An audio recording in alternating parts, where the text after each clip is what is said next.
briefing on the 26th of March, Thursday, 11 a.m. We're excited for our new guest, talked about risk management and financial literacy. And many of us, it's a topic that is germane and pertinent to many of us. Now, we're on our 6th year of providing content, and you hear more about our special guest in a minute. Again, my name is Stephen Turner. I'm the principal of the Slayton Group. We are a financial service company mainly specialized in the senior market and transitional living. Now, with that, I'd like to introduce the founder and creator of the community briefing, Miss Crystal Mitchell. Good morning, everyone. Glad to be here. Happy to have you all here, all the new faces. Thank you for joining us today. And today we do have an amazing guest, but before we do that, we do have to thank our sponsors and our supporters. All of our regular guests, thank you guys for joining us again today. We so appreciate you. The community briefing, as Stephen said, was an inspiration of mine during the pandemic. Just wanted to make sure everyone got what they needed to get and they were getting firsthand information. So very important. And as well as where all the money was, we were able to find out where all the money was. And now, as we move forward into our 6th year, we are now that place where you come to meet your leaders and your stakeholders, people that are making things happen out there. They have programs and services, and it's important that we connect. And it's so important that we connect on a collaborative stage. That's really where we should be right now, is using our power in numbers. And so that's the purpose of the community briefing. We are sponsored and powered by Recycling Black Dollars, of which I am the co-director. I'm also a business consultant and coach for a number of entities in the city. And so and we are a partner, the BBA, the Black Business Association, and our sponsors are Los Angeles LDC, Southern California Edison, PCR, Northrop, as well as Southern California Edison and SoCal Gas and Urban Excellence. I think that's all of us. And so we want to thank them for supporting this platform. And if anybody wants to support, you guys can go over to our website, the community briefing, and there's a donation button there to keep us going and moving forward. We have a fabulous team, but today there's only 2 of us, myself and Mr. Stephen. But generally we have Mr. Greg Sneed, who is our comedian host and life insurance, and I think his company, he's the CEO of Life Savers, and Robin Billups, and both of them are away today. They are on correspondence duty today, so they will be back next week. So with that, I am going to introduce our guest today. We're excited to have her, and she's going to bring some great information in an area that I also reside in. And I know from a business standpoint, and so does Stephen, man, we need all the help we can get, all the help we can get to make sure that we're doing what we need to do. Celia Tarver is a seasoned financial services professional with over 20 years of experience dedicated to delivering financial planning, education, and wealth building strategies. She holds a Bachelor of Art degree in Law and Society from the University of California, Santa Barbara, and has completed advanced studies in women's entrepreneurship at Cornell University. She holds the Series 7 and Series 66 securities license, equipping her with a broad scope of expertise across investment advisory and broker services.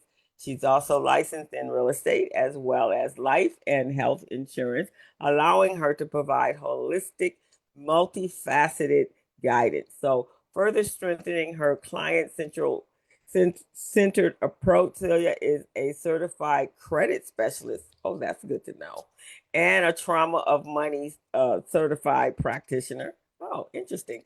Uniquely positioning her to support both the technical and emotional aspect of financial decision making. Throughout her career, Celia has key roles with Fortune 500 corporations where she's developed deep expertise in small business development, banking, lending, and real estate, insurance, and investment strategies. Her diverse background enables her to serve individuals, families, business owners with practical, resource-driven financial solutions.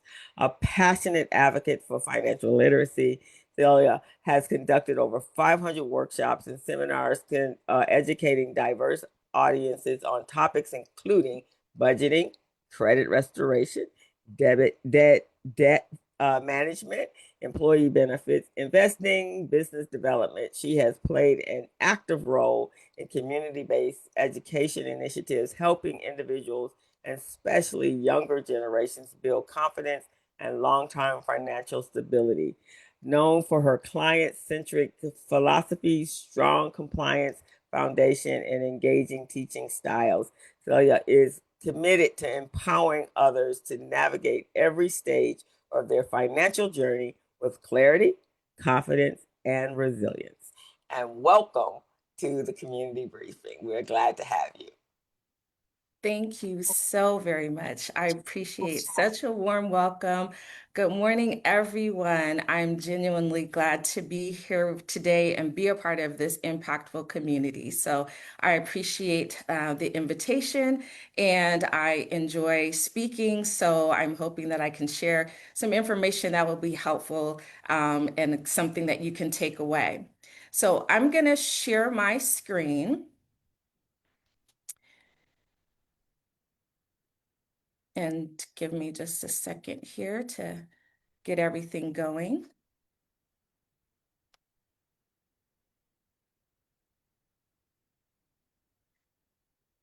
And just wanting to confirm that everyone can see my screen. Good to go? All right, wonderful.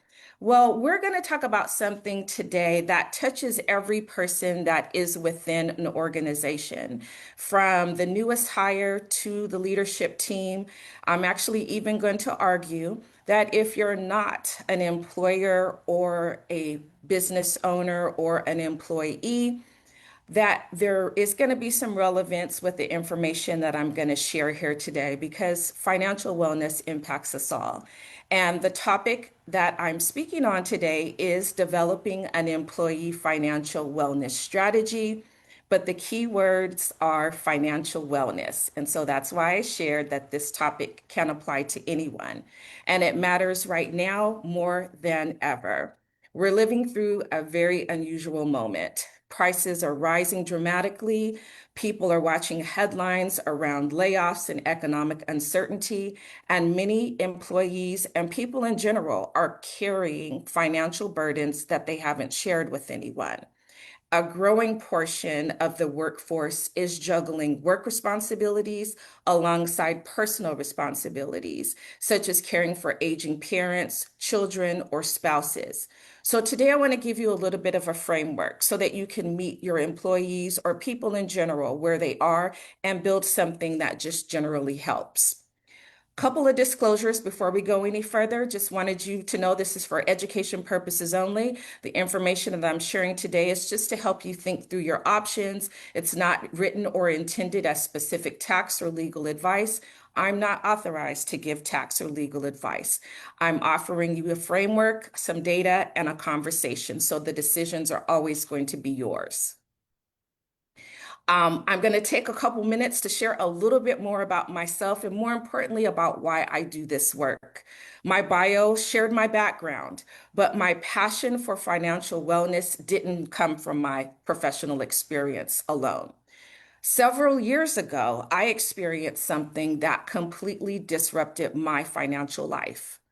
I was mistakenly reported as deceased. Now, I'm grateful that was a mistake, but oh my goodness, the impact.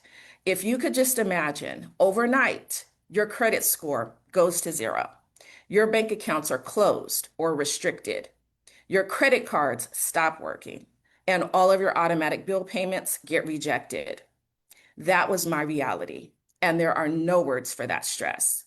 I didn't anticipate how it would impact my ability to function day to day, my ability to show up fully, and especially at work.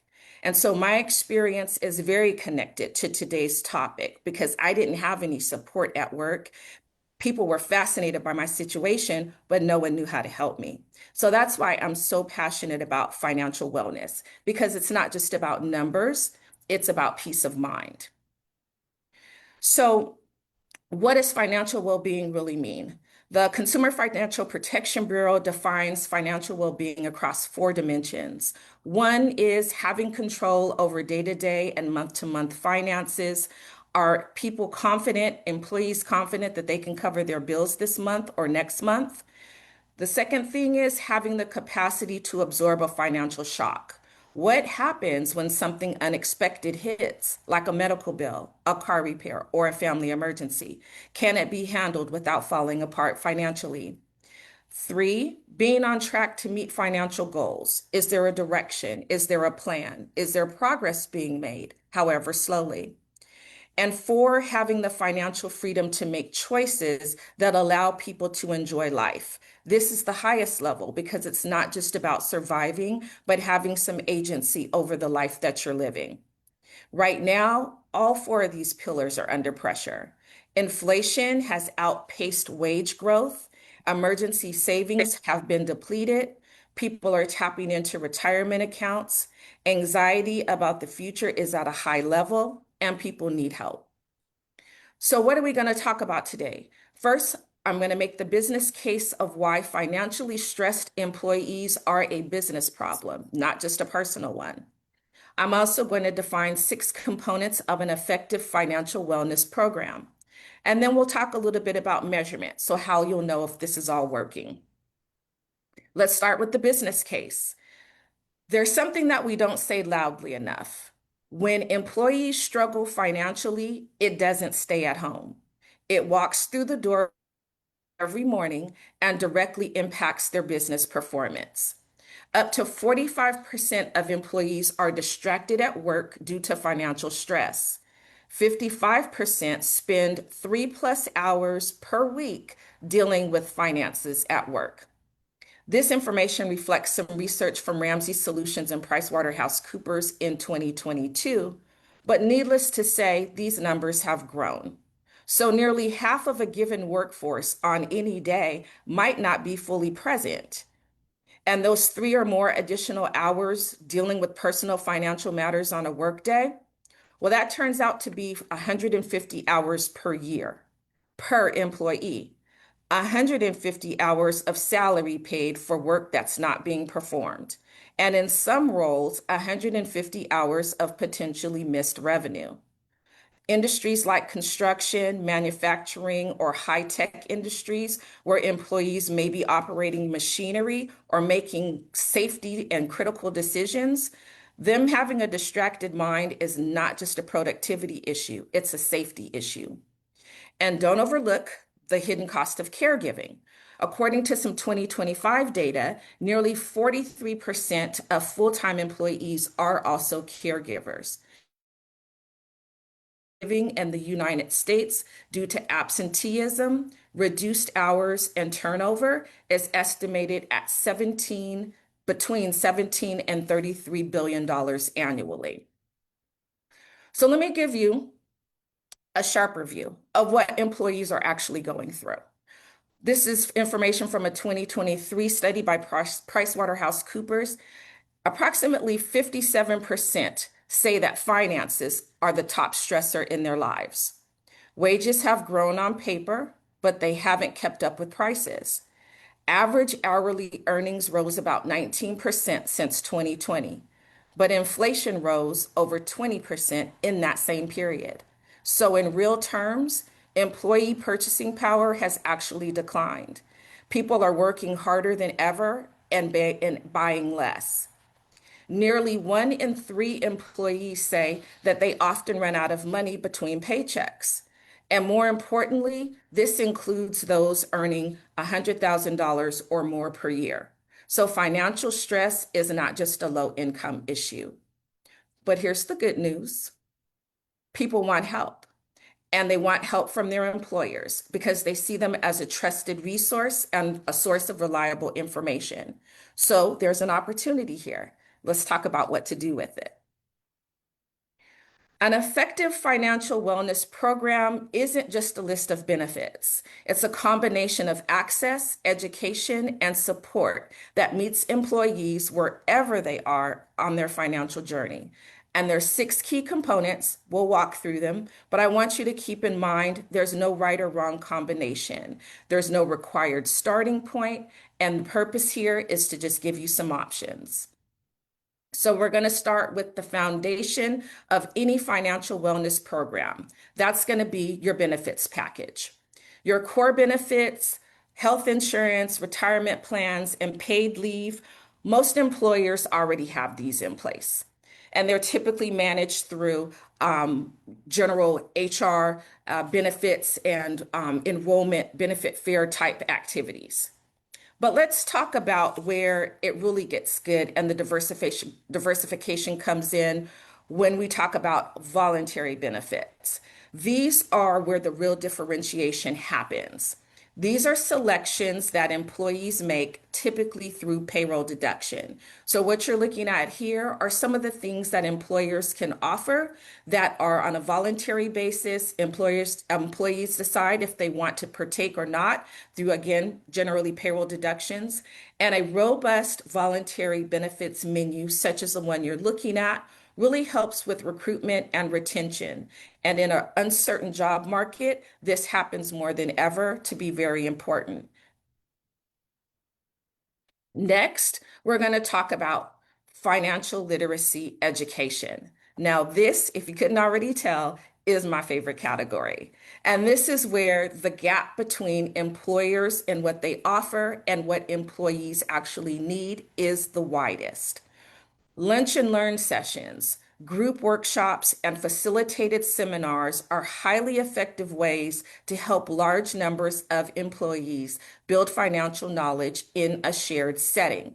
So we're talking about things like foundational planning, retirement planning, investing concepts, and product discussions, helping people to understand your employee benefits and what the company's offering you is really important things to know.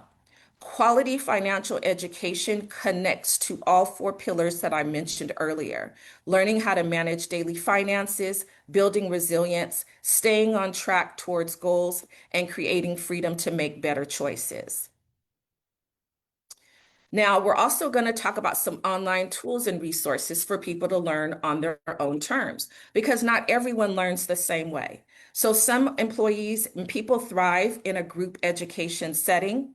Others prefer to find information on their own terms and on their own schedule. So a financial wellness program should include a curated set of online tools, and that is especially important today because people are getting financial information from everywhere.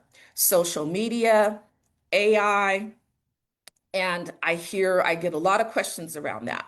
And while these tools can be very helpful for general education, I really have to emphasize that they're not personalized. They don't understand your full financial picture, and they're not accountable for the outcomes. So if ChatGPT gives you some bad information, you have no recourse for protection. Professional guidance. This is the component that employees say matters the most. Employees have reported that the most helpful resource for improving their financial wellness was advice from a professional, financial professional, not an app, but an actual person, because a financial professional will connect the dots, personalize decisions, and again, provide accountability. A fiduciary advisor is legally and ethically obligated to act in your best interest, not their own. And that means that they don't just give you advice. Every recommendation that they make should be aligned with your goals, your needs, and your long-term financial well-being. They can identify the next step for that specific person in that specific season of their lives. And they're required to put your best interest first every time. So if you think about it, for a caregiving employee, this can be transformative. For a business owner, it's invaluable. So we're going to talk about some goals. We're going to talk about, before launching a financial wellness program, define what success looks like. Acknowledgement goes a long way. And so when you incentivize good behaviors, it will organically motivate and encourage others. So as you can see from some of the examples here on the slide, little things like social gatherings and team celebrations, gift cards, time off, personal acknowledgement are all encouraging to employees to get with the program and to really stick with it and to positive outcomes that everyone can benefit from. Tracking progress. Tracking progress is really important to establish your benchmarks up front. You can use them and then revisit them and make modifications to make sure that your program is working and that you're on the right path. And so here on this particular slide, you are seeing some metrics that are worth tracking, taking a look at employee participation rates. How many people are participating? Employee satisfaction surveys, asking them, are you getting assistance from this? Is this meeting your need? Is this helping you? And these are the kinds of things that employees can communicate with you through a survey. And the one that is really good to pay attention to and to track would be the absenteeism and tardiness rates. Because again, as I mentioned, financial stress is a proven driver of absenteeism. So are your numbers moving? Are they improving? Tracking and measuring will give you some insight around that. So, key takeaways. I covered the financial importance of financial wellness, why it impacts a business, how it impacts a business, how it impacts individuals, and the type of individuals that can benefit from this information. And so the bottom line is that it impacts everyone, productivity, focus, and revenue. And so knowing your employees and understanding what they need will help you design programs and components that will benefit your organization. You don't have to do everything at once. Begin with what makes sense for your company. Begin with what makes sense for you. Communicate support. Let employees know that these programs are available, that leadership is on board with it and behind you and supporting you. And more importantly, set your benchmarks, measure your progress, and make adjustments over time. So pulling back, looking at the full picture. We started with a definition of financial well-being, and that is about control, resilience, progress, and freedom. We've seen how each component of the financial wellness program outlined connects with those four dimensions. And the goal of this is really simple: a healthy employee, a healthy person overall, a more resilient workforce, and a stronger organization. And perhaps more importantly, employees that feel like their employer sees them as a whole person, not just a worker. So that is the conclusion of what I have for you today. I want to thank you so much for your time. I want to thank you so much for your attention. I hope that this was useful, and I tried to leave some time here for any questions or take any comments around what I shared.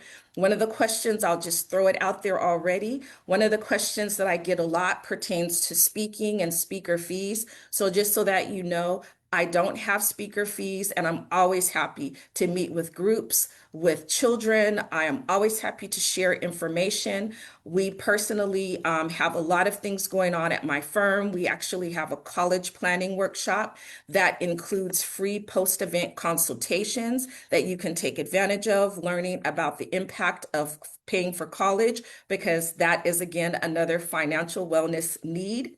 And additionally, I will have some upcoming financial literacy seminars that are going to be taking place in April, which is also Financial Literacy Month. So again, my contact information is here, and I really mean it when I say, please reach out. If you have a quick question or want to go deeper onto any topic, I'm here to help you and support you on your financial journey.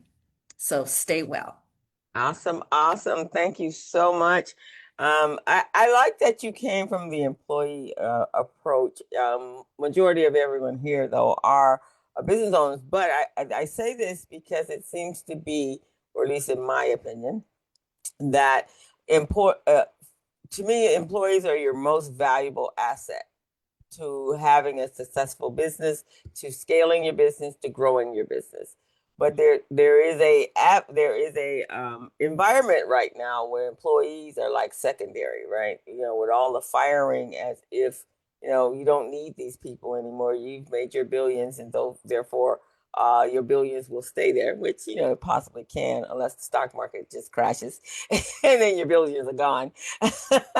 But I like the fact that you are talking about employees. I do a retirement a podcast on Mondays, and that's one of the things we talk about is how do employers, even though that 401k is really for them and legally they have to offer it to their employees, but however, you need to inform your employees so that they're not getting their information from the street corner financial planner. And so I do like that.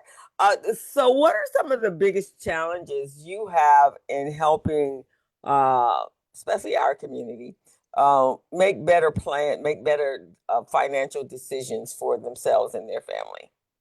Yeah, absolutely. Really great question. One of the things that I come across a lot, especially when I introduce myself, and I really don't like to introduce myself as a financial advisor because the wall just goes up. People are Mm. automatically intimidated. I get people that say, "Oh, I don't have enough money for that. Oh, that's not something I wish I did have a financial planner." The reality of it all is you can't afford not to. And the process and the education and the information, there's so much available that you can take advantage of from a consultation. There's one-off. There are things, I mentioned advisory services that can offer you pay a fee, one-time fee for the services that you receive. So there's all types of ways. It's just a matter of being receiving for the information, letting someone share with you what's available, being curious, asking questions, and asking for appointments, asking for people's time. When they say, I have a free consultation, I'm willing to sit down with you, take advantage of that. Invite people out, like I said, such as myself, to come to speak with groups because you're always going to be able to take away something. I hope everyone took away just something from what I shared today. And if you didn't take away anything from what I shared today, now is your time to ask a question so that you can take something away from what I shared today. That's awesome. In fact, it's so especially right now, gas is all of a sudden 1 minute it was in $4, $3, $2 in some places, depending on where you live. Now it's up to $5, and that whatever amount your $60 or your $100 is not filling up your tank. Food is expensive with all the tariffs, and then we've been kind of under attack since since the election. So, what are some budget ideas for individuals, families, and individuals themselves? Because our dollars don't go as far as our month goes. And so, what would be some of your advice to our participants here on how to really embrace budgeting today? Yes, absolutely. Another great question. Budgeting, people tend to think that budgeting is restrictive and that it is discipline and punishment. And it's really not. Budgeting is meant to be a roadmap. It's meant to give you guidance. It's meant to show you where you are and where you can go.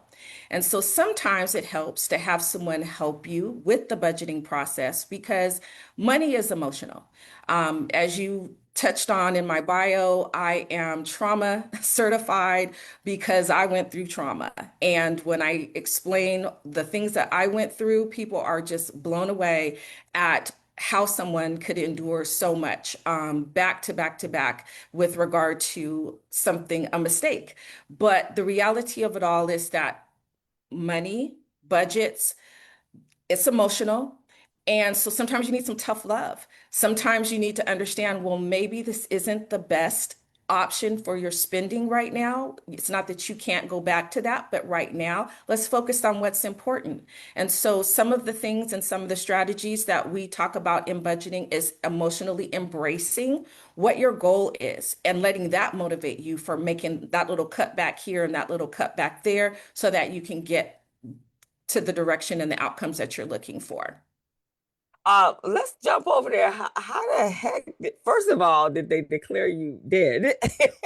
And then what did you have to do to bring yourself back to life in order? Because I know when your credit is stolen, that's a challenge as well. Is it something as crazy as that you have to prove who you are? Yes, I had to have a notarized statement to say that I was alive. But even deeper than that, it was really truly something, again, most likely kind of rare, but I have heard some other instances of it. But I think the thing that shocked me the most about the process, one was definitely how difficult it was to climb out of that. It took over a year. It became litigation. I was just calling everyone like, it's me. And they're like, yeah, no, we need to have some proof. And I'm like, but you're talking to me. No, we need to have some proof. And so I think that the thing that really shocked me the most was that this happened over a holiday weekend. And I got a Mhm. notification on my phone because I keep notifications and alerts about everything. And I got a notification and I was like, deceased? What is this? I thought it was a joke. So I Wow. said, well, Lord, is this what happens? Am I here? What? So I took a selfie because I was not sure what was really going on. And then I kind of figured out I was still here. And what really shocked me was Monday morning, first call I get, 9 a.m., was a creditor calling to ask to speak to the person managing my estate. I was blown away. Wow. And Wow. I was just thinking about the reality of if this were true and this just happened, people are probably a little upset and distressed and don't want to talk to creditors. How rude. And so Right. that was a reality moment for me as well when I talk about financial wellness and risk management, getting things in order, because I never want my family to ever have to have a phone call like that when they're dealing with something, an emergency, and not knowing what to do. So it was very much an awareness of how quickly people move and where and how they move, and to make sure financial house is in order and that things are organized and structured. So that's definitely something that my takeaway from that part of the journey. Oh, wow. How long did it take you to prove that you were here, and what did that entail? I mean, I've heard of the credit being your identity being, I've never heard anybody being reported that I know in human form. You see it on the internet all the time. So there's like, no, I just saw them on the news yesterday, but of someone that is here speaking to me, that's devastating. It was. It How was. long And did it take you? it took a year from with regard to all the legal things that had to be managed, but it's still impacting me today. It doesn't ever go away. There's always something that comes up. There's always something that I have to explain.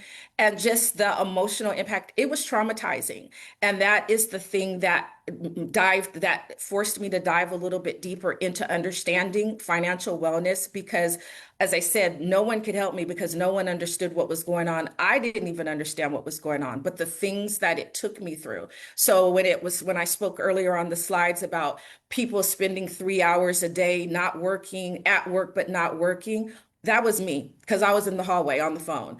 Okay, okay, what do I need to do? Okay, what do I need to do? And it was really, truly just disruptive. So when people have financial issues, as I mentioned before, it follows them everywhere. And so it's really important to just be so that they know that they have support somewhere and be available to them so that they can manage that journey. Um, and I assume that's how credit restoration came about, because you had to rebuild or start all over Hmm. in order to build your credit. And that is something that definitely happens. And I think I see it in my practice.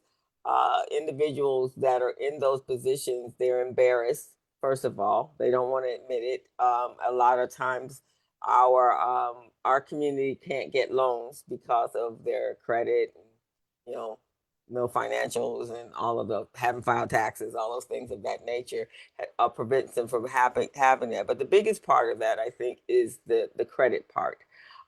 It's like, it's a ball and chain that they don't recognize that can be corrected, right? Takes a while, takes a minute, but it can be corrected. Can you speak on that?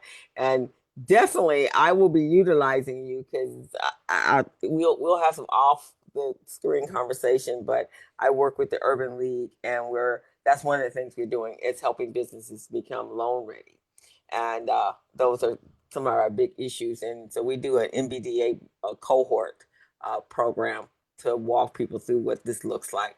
But can you talk to our people about what that looks like and how to discern between someone that really can help you and that Charlotte that cannot help you?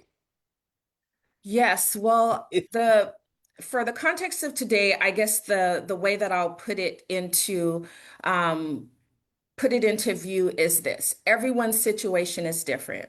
As I mentioned again in the presentation, there's no one size fits all. Every circumstance is different. So it's really all about sitting down with someone and speaking with them and addressing what is at hand for you. Because as I said, it's far from a one size fits all situation. Things that I've seen and I've thought were one way actually turn out to be another. But what I will say is it's very important to be mindful of who you're working with in any financial capacity. And what I mean by that is take a look at their credentials. When you are dealing with an advisor, when you're dealing with a insurance agent, everyone has to have licensing, and these credentials, you can actually search them on the portals, the government portals. They have specific, depending upon insurance and broker check. If you're looking for someone's securities licenses, you have the opportunity to validate their licenses. And you actually also have the opportunity to see if there are some concerns around this person's background. So you can do your research and you can find out for yourself who you're dealing with. And in addition to that, look at reviews, look at comments, look at what people are sharing about their experiences with different organizations. Really take authority over who's doing business or who's promoting business to you and ask them questions. Ask them to share with you experience, background, all of those things. So do your due diligence when you are working or seeking to work with a financial professional. All righty, Stephen, over to you. Um, I had, three questions that came up, and I took them out of the chat also. In your experience, have you find that many of the larger corporations, say Fortune 500, are bringing in-house financial assistance? Have you seen that as a trend? I'm sorry, one more time? Have you seen large companies, corporations, bringing in-house financial education for their employees? Yes, yes. So there's a lot of online tools. There's a lot of kind of, as I said, the lunch and learn type modalities where they are offering these topics. Another one, benefit fairs, wellness fairs.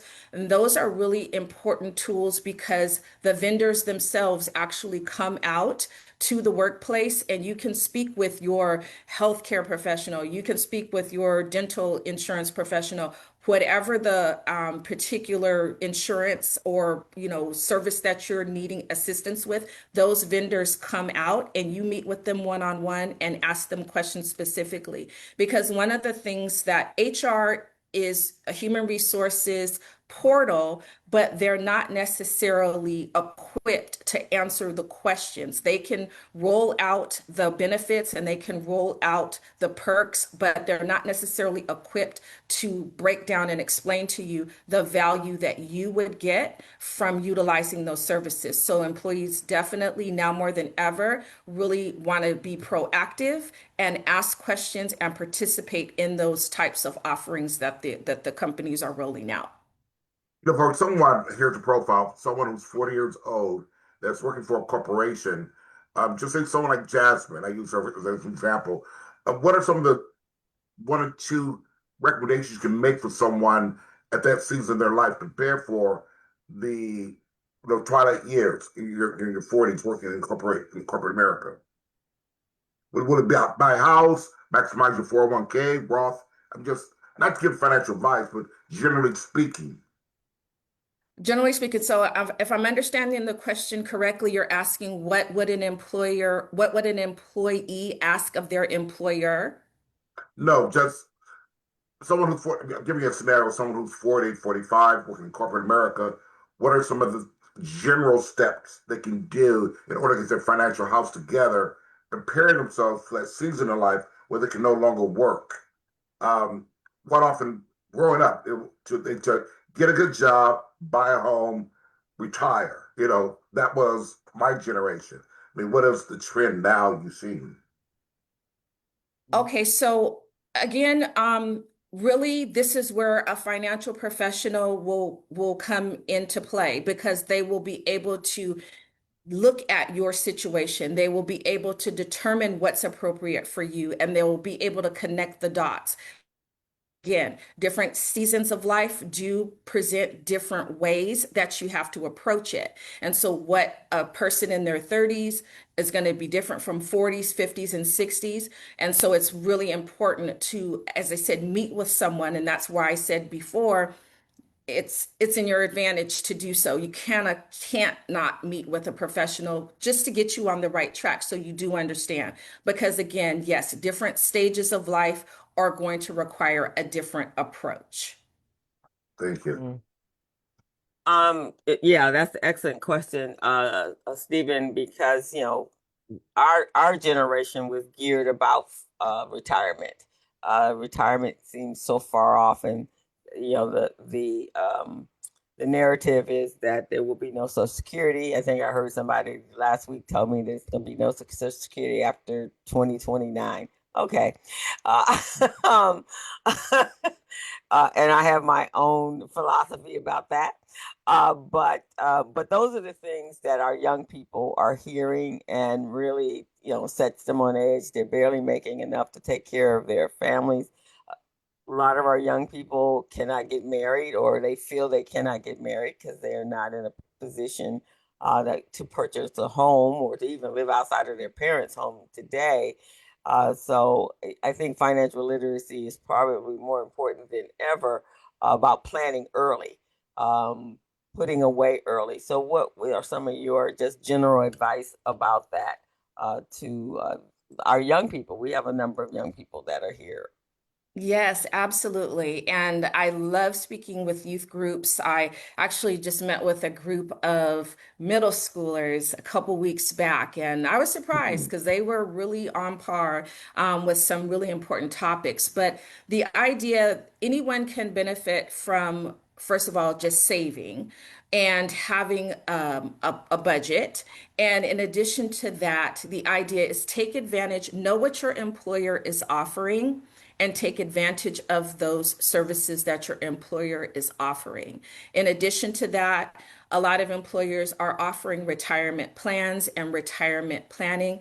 And in most cases, they're going to align you with a company. That company is going to have a representative that you can talk to and speak with them and pick their brains about your situation and what path you need to be on. So the overall arching sentiment that I want to share is be proactive about your future.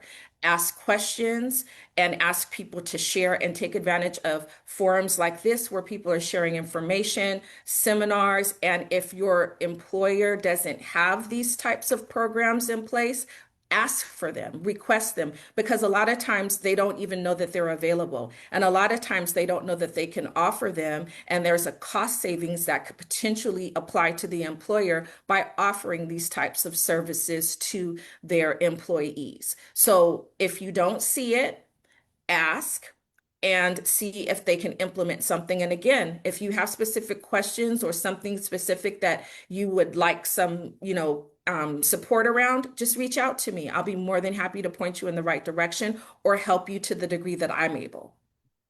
Awesome, awesome. And then on the other side of that spectrum, we have a number of entrepreneurs here who feel that their entrepreneurial business is going to be their retirement, and therefore they're never going to retire. So, what is your advice there? That is a question. We always think that we have time until we don't. And I probably sound like a broken record, but the answer to that question is meet with a professional. When I mentioned fiduciary advisor, I mentioned that for a very specific reason because their role is to work in your best interest. So anything that they share is in your best interest, not in their best interest. And so you're really going to get someone that's going to say, this is your option. Pick which one works for you, and you're the one that's going to benefit from those outcomes. So again, I highly, highly, highly encourage you to meet with someone. Smile. I gave you my contact information, but the reality of it all is your situation is unique. And so it needs to be approached with that type of care and that type of focus. Exactly. Felicia Bell, who is also, you two need to meet because Felicia works with women, and she has a number of books out on financial literacy and preparing mainly with women. So Felicia and Ciela, you guys really need to meet. So she had a couple of comments. She said, of course, depends on your goals and risk tolerance. And then there's no real answer. Everybody's emotions are different, and education is different. And she also indicated you need to really work on taking care of ourselves. And that we do.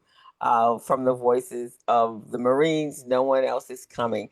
So if you guys haven't seen that, if there's no evidence to you of that, you can roll back to November 5th of last year and then the inauguration that took place in January. And from that time frame to today, you should know no one else is coming but you. And people that look like you. So you need to connect with those that are doing that and are offering their services. So reach out to Celia, and also make a plan, because these are the times we're living in right now. The world is changing. We're birthing a new nation. And so it's going to require us being more proactive, not just in your own lives, but you need to be more proactive in the political life as well, because everything they do affects you. Stephen? Well, again, I just want to thank you ever so much for being our special guest. You've laid down foundations of what we need to do to the next step, and as well as to share for others. And I encourage everyone to jot down your information. And if you don't, you can contact me to get Ms. Tarver's information. Again, on behalf of everyone at the community briefing, we want to thank you ever so much. And Joseph Junkin said, great job, Concelia. Good Oh, to see you. and also we have a couple of announcements. Emma, I'm going to cue you up for your announcement, as well as Renee. Emma? Okay. Well, before we do that, is anyone here from the group that's doing the rallies, Charles Hartley's group? Anyone? Did you guys come? Okay, if not, all right. I'll make that announcement after everybody else does. I heard you call my name, but what did you say? Oh, yeah, put something in the comment about your financial offering for Oh, your yes. I mentioned that at our last meeting, but part of financial wellness planning to me includes healthcare. And so you need to make sure you're checking on your health preventatively. Last week, Crystal was saying how Kaiser is in that role, and there is a free health plan program for employers, and I put the link in the chat, and it's free. So every employer should check. Everybody that they have a minimum of 5 people, but that have 5 employees, it covers their employees and it covers their families preventatively, and it doesn't cost them a dime. Okay, it's part of a program that Obama started through the ACA, and it's just worth your looking into. And I'll Good, send thank it you. to you, Scylla. Thank you. Awesome. Awesome. Who was the other person, Stephen? Emma Maxey, but Oh, is she still here? she's online, but she might not be. But you can wrap up. Also, before Crystal, next week our guest is Thomas Innings. He's going to talk about the neuroscience, your brain, your nervous system, and how that plays into not only longevity but your current state of mind. He's a professor at Caltech. So Okay. tune in next Thursday for neuroscience, Dr. Thomas Hennings. All righty. Okay, guys, tune in. We were supposed to have a couple special guests today. There are a number of rallies going on this weekend. One is the No Kings rally, the big one that is going to be taking place all over, I would imagine all over the world, but definitely in this country. But there's also a group that had reached out to me, and I spoke at their one of their meetings. They actually are retired professionals that have grown up in this city, have owned homes and property and assets here, and they have grandchildren. And they're very much concerned about what is going on. They were watching the news and they felt that they could no longer just sit back and comment on the television. They decided that they needed to get out and do something. And as one told me last week when I spoke to her, she goes, it's heartbreaking to see all the work that we have done in the 60s 50s and 60s and our ancestors, and it seems to be being pulled apart. So they're doing a rally on Saturday, March 28th. It's going to be at Norman O. Houston's Park, and that's over there on La Brea, up on top of the hill on the other side of Baldwin Hills. On the other side of Baldwin Hills they're called the Neighborhoods for Equality. So again, they're asking for people to join them. They're at the park in Baldwin Hills. They're all from the Baldwin Hills, Windsor Hills, and Ladera Heights area. So if you guys are available, pop by, cheer them on. If you see them on the corners there, blow your horn in solidarity, and do what whatever you can. But it's very important that we are standing up for ourselves right now. So have you taken advantage of the company's available preventative health, wellness? Oh wait, what's this? What's happening here? Okay, so we want to support them. Tomorrow is the BBA's salute to Black women, and they're honoring Miss Emma Maxey, and as well as Angela Gibson Shaw. And who else is being honored? A number of women in our community. So I think as of last night, they were still selling tickets. So if you want to attend, it is going to be at the Western on, here's the flyer. I'll share that real quick. It's going to be on at the Westin at the airport area. And so just a great time. Sarah Harris is the CEO of the Black Business Association. So she is going to be from 8 to 4 on Saturday. And these are all the sponsors. And so please, if you haven't gotten your ticket, go out and get that. And I think Miss Emma is just coming in.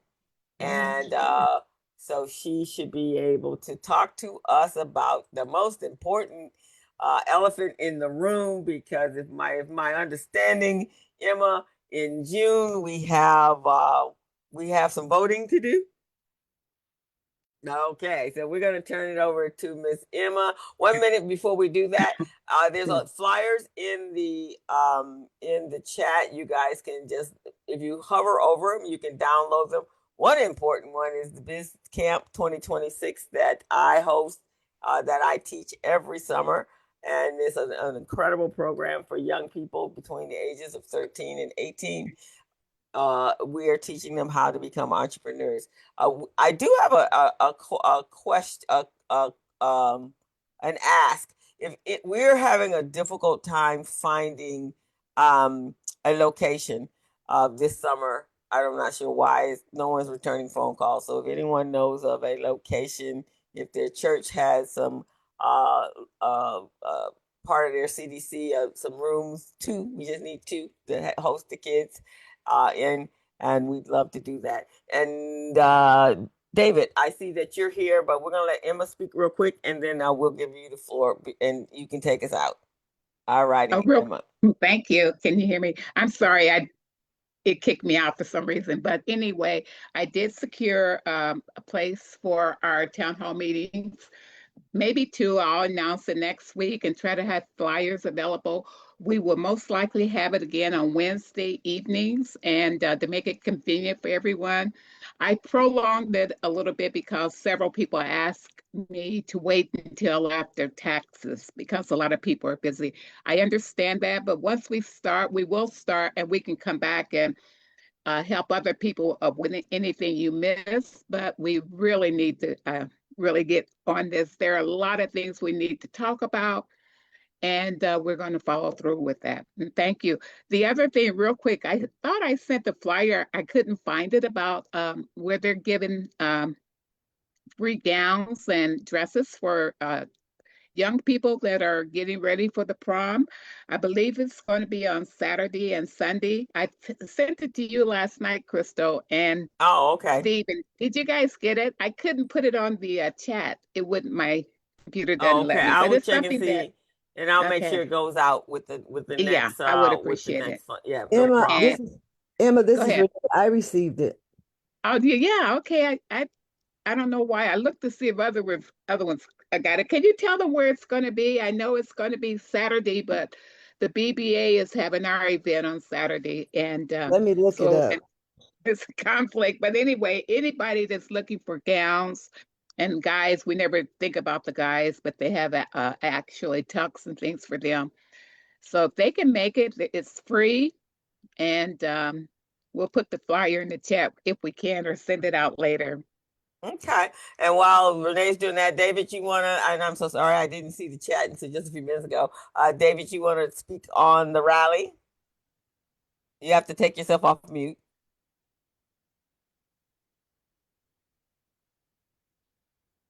Can you take off? Yep. No. They're muted. Was it Bernadine? Are you with him as well, or Mary? And you have to take yourself off mute. Can you unmute? Can you hear me now? I can. I can. Okay. Here we go. Allow me to introduce myself.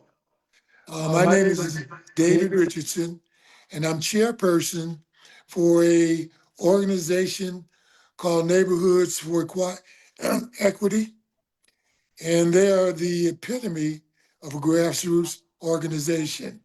And what I'm going to do is tell you basically how we started and where we are right now.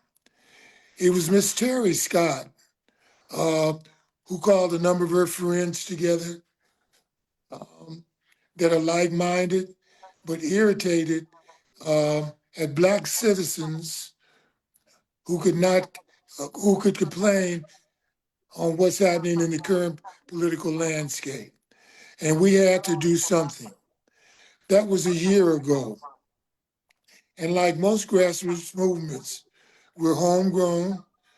We began our meetings at Miss Scott's home, and we're a year old at this point, and we've used that past year to organize, focusing on development of our mission statement, goals and core values, educating ourselves about the issues that are concerned in our core membership. We're working on expanding our membership and welcoming people who want to be active and committed to local organizations, actively voice opposition to extend proposals and justice being set by our current administration. At this point, we have elected officials, established a financial base for expenditures, and as you just heard, developed our mission statement and identified goals and objectives. We've also established a website, which is www.neighborhoods the number 4, equity.org. We've educated ourselves on critical issues. We develop signs and posters and banners that depict our stance on these issues. We've explored like-minded organizations like Indivisible that we support and participate in their events and their training. We held our first actual event for Neighborhoods for Equality on President's Day. And if any of you remember that day, that was the 16th of February when it poured down raining.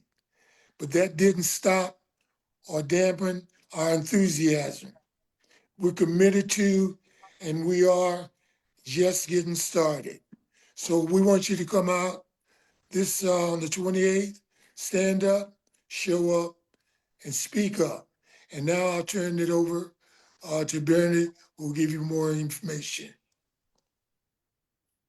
Thank you, David.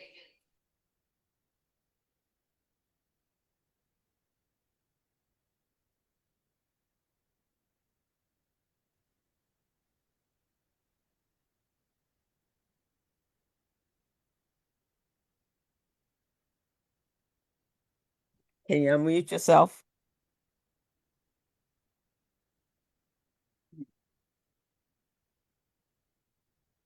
Okay. All right. Oh, Hello? there you go, Bernadine. Uh-huh. Okay, I'm sorry. So I want to thank David. Turn your volume down. We're in the same location. Anyway, I want to thank David. Hold on just a second.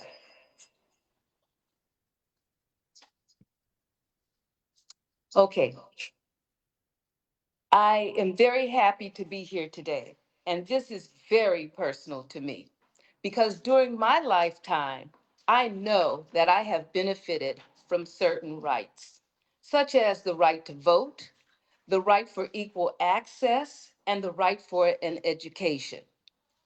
And I was one of those people that your previous speaker spoke about. I was watching way too much news. And then I became overwhelmed. And so I did what most people would do. I called a trusted friend. And I called my friend Anise Harkey. And she invited me to a meeting for Neighborhoods for Equity. A little later on, that's when her and her husband, Charles Harkey, invited me to be a part of Neighborhoods for Equity. And like David was saying, this is a place where you can take all of your concerns and turn them into action. And so Neighborhoods for Equity was the place for me where we hold our legislators accountable. We organize meetings and we also attend meetings. We take our economic power and we support businesses that align with our values. You can find us at the Yvonne Burke Senior Center the third Monday of every month the third Monday of every month at 6:30 p.m. Again, our website is neighborhoods with an S, the number 4, equity.org. And just like you said, we will be hosting a rally this weekend on March the 28th at from 12 p.m. to 3 p.m. right here in our neighborhood. And it's important for us to be in our neighborhood so that we can peacefully show up and show out and say no to this administration. We do not want our constitutional rights, civil rights, or any other rights taken away from us. So you cannot miss us. We're going to have on our t-shirts, we're going to be holding our signs, and we want to see you there. We especially want to see the young people there because we think that it is very important for them to be a part of what we are building. And in some cases, rebuilding. So you will not be able to miss us this weekend. And I want to thank you guys for being here and allowing us to speak at this moment because we're making history.